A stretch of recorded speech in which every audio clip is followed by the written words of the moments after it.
નમસ્કાર, ગુજરાત સમાચાર ટેલિવિઝન દ્વારા પ્રસ્તુત ન્યૂઝ બુલેટિનમાં આપનું સ્વાગત છે। વિગતવાર સમાચાર જોતા પહેલા નજર કરી લઈએ આજના મુખ્ય સમાચારો પર। રિઝર્વ બેન્કે 11મી વખત વ્યાજ દર રેપો અને રિવર્સ રેપો રેટમાં વધારો કરતા મકાન વાહનો ખરીદવા થશે મોંઘા। 2G સ્પેક્ટ્રમ કૌભાંડમાં એ રાજાએ ફેરવી તોડ્યું, મનમોહનસિંહને ફસાવા નથી ઈચ્છતો, ચિદમ્બરમને સાક્ષી બનાવો। સોહરાબુદ્દીન કેસમાં સીબીઆઈના એડવોકેટ તુલસીને હટી જવા સુપ્રીમ કોર્ટની તાકીદ, આગામી સુનાવણી 17મી ઓગસ્ટે। અને માલધારી સમાજની જીવાદોરી સમાન ગૌહત્યા મુદ્દે શહેરમાં યોજાયું સંમેલન, સરકાર અને પોલીસ સામે આક્રોશ। સમાચાર જોઈએ વિગતવાર। રિઝર્વ બેન્ક માટે હાલ મોંઘવારી દર આગામી મહિનાઓ સુધી ઊંચો રહેશે તેવું અનુમાન વ્યક્ત કરતા અને આરબીઆઈના ગવર્નરે રેપો રેટ અને રિવર્સ રેપો રેટમાં એક ઝાટકે 0.5% વધારો કરી દીધો છે। હવે રેપો રેટ 8% અને રિવર્સ રેપો રેટ 7% કરી દેવામાં આવ્યો છે। માર્ચ 2010 થી અત્યાર સુધીમાં આરબીઆઈએ આ બંને પોલિસી રેટમાં 11 વખત વધારો કરી ચૂકી છે, કારણ કે અપેક્ષા કરતા વધારે આકરી નીતિના પરિણામો હોમ લોન, ઓટો લોન સહિતની તમામ લોન મોંઘી થશે। આરબીઆઈની ધિરાણ નીતિના શેરબજારમાં એકદમ નેગેટિવ પ્રત્યાઘાત આવ્યા છે। પોલિસીની જાહેરાત સાથે જ સેન્સેક્સમાં 300 પોઈન્ટ અને નિફ્ટીમાં 81%નો કડાકો બોલાયો હતો તથા બેંક ઇન્ડેક્સ 0.5% ઘટી ગયો હતો।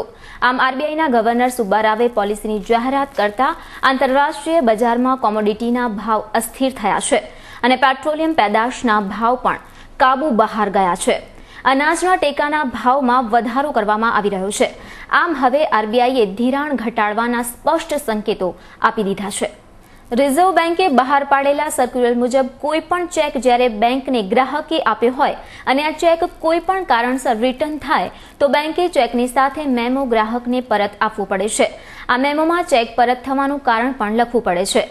બેંકના અધિકૃત અધિકારીએ આ મેમો પર સહી કરવી પડે છે, પરંતુ કેટલાક આમ ન કરતા હવે આરબીઆઈએ આ સૂચના બધી બેંકોને પાલન કરવું પડશે, જેથી જે ગ્રાહકોને ચેક પરત ફર્યો છે તેમણે આ અંગે કાયદાકીય પગલાં લેવા બેંકની સહી સાથેનો મેમો જરૂરી બને છે। 2G કૌભાંડમાં ફસાયેલા પૂર્વ સંચાર મંત્રી એ રાજાએ આજે અદાલતમાં જણાવ્યું છે કે હું વડાપ્રધાન અને ગૃહપ્રધાનને ફસાવા નથી ઈચ્છતો। મનમોહનસિંહ અને ચિદમ્બરમ બધું જાણતા હતા એવા ગઈકાલના નિવેદનને તેમણે કોર્ટમાં ફેરવી તોડ્યું છે। જો કે આજે 2G સ્પેક્ટ્રમ કૌભાંડમાં પી ચિદમ્બરમને સાક્ષી બનાવવા જોઈએ તેવી માંગણી કોર્ટમાં કરી હતી।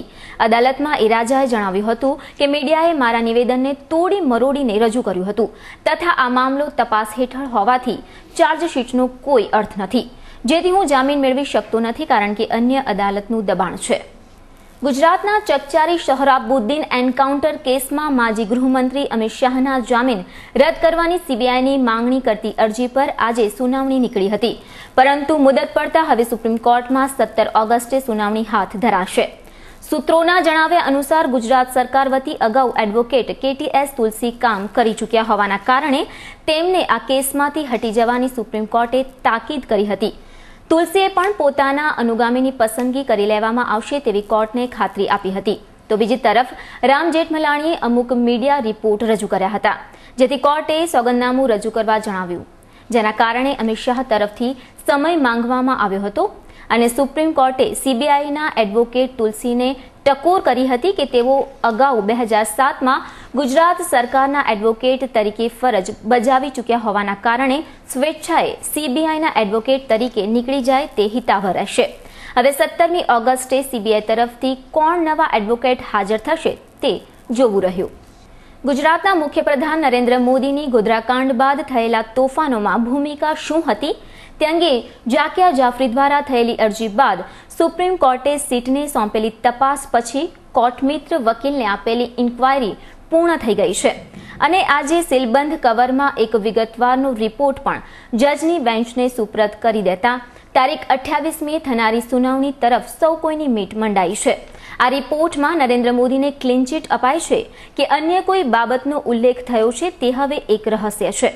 ઉલ્લેખનીય છે કે ગોધરાકાંડ બાદ ગુજરાતમાં થયેલા તોફાનો દરમિયાન અમદાવાદની ગુલબર્ગ સોસાયટીમાં કોંગ્રેસના માજી સાંસદ અહેસાન જાફરી સહિત 50થી પણ વધુ વ્યક્તિના થયેલા મૃત્યુ સંબંધે તેમને વિધવા પત્ની જાકિયા જાફરીએ 2 વર્ષ પહેલા સુપ્રીમ કોર્ટમાં મુખ્યપ્રધાન મોદી સહિત 62ની ભૂમિકા તપાસવા સંબંધની ફરિયાદ અરજી રજૂ કરી હતી। ગુજરાત કોંગ્રેસના પોલ ખોલ અભિયાન સંદર્ભે આજે ગુજરાતના 26 જિલ્લાઓ અને 243 તાલુકાઓમાં પોલ ખોલ કાર્યક્રમો યોજાયા હતા। આજે અમદાવાદ જિલ્લા કલેક્ટર ખાતે શહેર કોંગ્રેસ દ્વારા ગુજરાત વિરુદ્ધ ભ્રષ્ટાચારના મુદ્દે મોટી સંખ્યામાં કોંગ્રેસી કાર્યકરોએ વિવિધ બેનરો સાથે સૂત્રોચ્ચાર કર્યા હતા। તેમજ જણાવ્યું હતું કે ભાજપ સરકારે વિવિધ યોજનાઓમાં અને સરકારી વિભાગોમાં આચરેલા કરોડોના ભ્રષ્ટાચારની માહિતીની પ્રજાને જાણ કરાશે તથા આ અભિયાનના ભાગરૂપે અમદાવાદ જિલ્લા કલેક્ટરને આવેદનપત્ર આપવામાં આવ્યું હતું કે આ ગુજરાતમાં 1 લાખ કરોડ કરતા વધુ ભ્રષ્ટાચાર થયો છે। અદાણી, એસઆર, રાહેજા અને સગાવાદની હદ થાય એવું આ રાજ્યના મુખ્યમંત્રી શ્રીના ગુરુજી વેંકટૈયા નાયડુ આ બધાને સસ્તા ભાવે જમીનો આપવાની, ટાટાને સસ્તા દરે 20 વર્ષ સુધીની લોન આપીને 33,000 કરોડનો ભ્રષ્ટાચાર, આવા 1 લાખ કરોડના ભ્રષ્ટાચાર આ દેશમાં ગુજરાત રાજ્ય એક ભ્રષ્ટાચાર નંબર 1 છે। આમની સામે લોક આંદોલન કરવા આગામી 4 દિવસમાં જુદા જુદા કાર્યક્રમો થશે। કેન્દ્રની યુપીએ સરકાર દ્વારા આગામી ચોમાસા સત્રમાં લાવવામાં આવનારા સાંપ્રદાયિક લઘુમતી અને લક્ષિત હિંસા અધિનિયમ 2011ના વિરોધમાં વિશ્વ હિન્દુ પરિષદે આજે ટાઉન હોલ ખાતે દેખાવ યોજી વિરોધ નોંધાવ્યો હતો।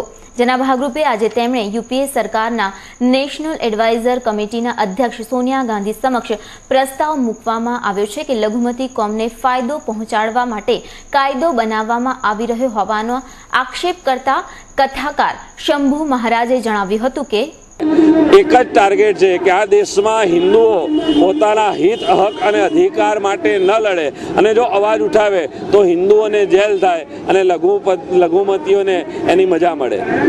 કે સમૂહની જે વાત કરી છે એમાં જાતિવાદી તોફાનો, કોમવાદી તોફાનો અને લઘુમતી એક્ટનો જે ઉલ્લેખ છે તો આમાં તો ઘણી જગ્યાએ એવું થશે કે ભારતમાં ઘણા રાજ્ય એવા છે કે જ્યાં હિન્દુ લઘુમતીમાં છે અને બીજો સમાજ બહુમતીમાં છે, તો શું આ કાયદાનો લાભ હિન્દુને લઘુમતી તરીકે મળશે ખરો?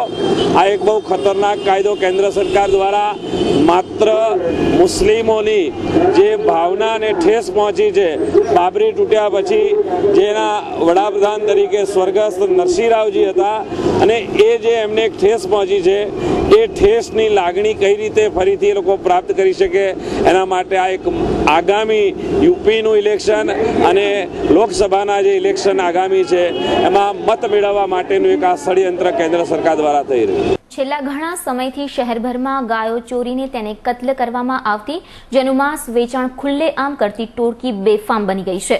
આ ઘટનાના ભાગરૂપે આજે શહેરના બાપુનગર વિસ્તારમાં માલધારી એકતા સમિતિ દ્વારા એક સંમેલનનું આયોજન કરવામાં આવ્યું હતું, જેમાં જુદા જુદા વિસ્તારના ગૌપાલકો મોટી સંખ્યામાં ઉપસ્થિત રહ્યા હતા।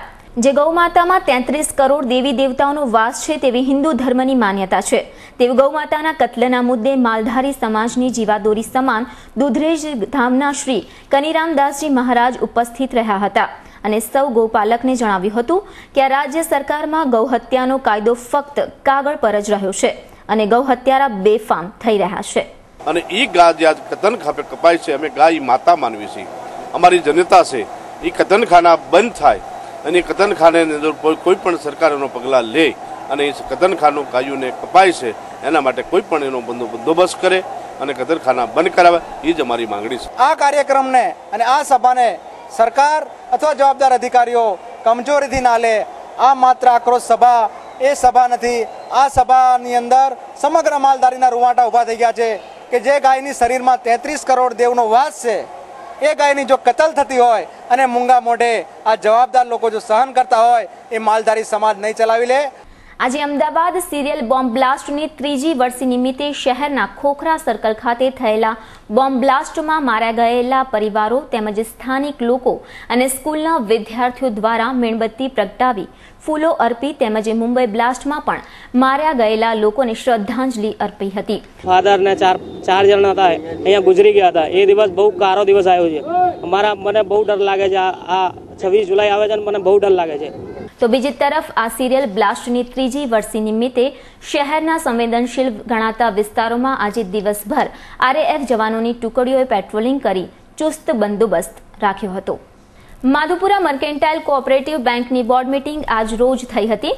કેન્દ્રીય કૃષિ અને સહકાર મંત્રાલયે રચેલા આ બોર્ડની મુદત 23મી ઓગસ્ટે પૂરી થાય છે. આ અંગેની ચર્ચા વિચારણા ચાલી રહી હતી. આ ઉપરાંત બેંકને ઊભી કરવા માટે 500 કરોડની જરૂરિયાતમાં ગુજરાત સરકાર કેટલી મદદ કરશે તે અંગે કેન્દ્રએ પૂછેલા પ્રશ્નો અંગે ઠરાવ કરવાની બાબતમાં આજે ગુજરાત સરકારમાંથી સહકાર ખાતાના પ્રતિનિધિ તેમજ રિઝર્વ બેંકના પ્રતિનિધિ તથા થાપણદારોનું પ્રતિનિધિ મંડળ પણ બોર્ડના ચેરમેન સાથે મીટિંગમાં હાજર રહ્યા હતા.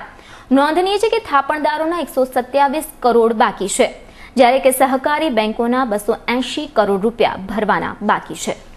વાત આજના માર્કેટની તો આજે શેર બજારમાં મંદી જોવા મળી હતી. આજે સેન્સેક્સ 18,898 પર ખુલ્યો હતો. દિવસભરની વેચવાલીને પગલે સેન્સેક્સ નીચો રહ્યો હતો. દિવસ દરમિયાન સેન્સેક્સ 18,481 થી 18,944 વચ્ચે રહ્યો હતો. દિવસના અંતે સેન્સેક્સ 353 પોઈન્ટ ઘટીને 18,518 પર બંધ રહ્યો હતો, જ્યારે કે નિફ્ટી 105 પોઈન્ટ ઘટીને 5,574 પર બંધ રહ્યો હતો. અને હવે જોઈએ આજના હવામાન સમાચાર.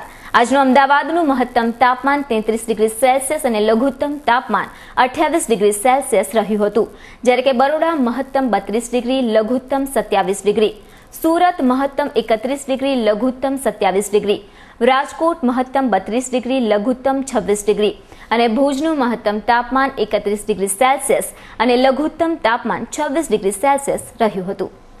તો આ હતા ગુજરાત સમાચાર ટેલિવિઝન દ્વારા પ્રસ્તુત ન્યૂઝ બુલેટિન. આવતીકાલે ફરી મળીશું આ જ ચેનલ પર, આ જ સમયે. નમસ્કાર.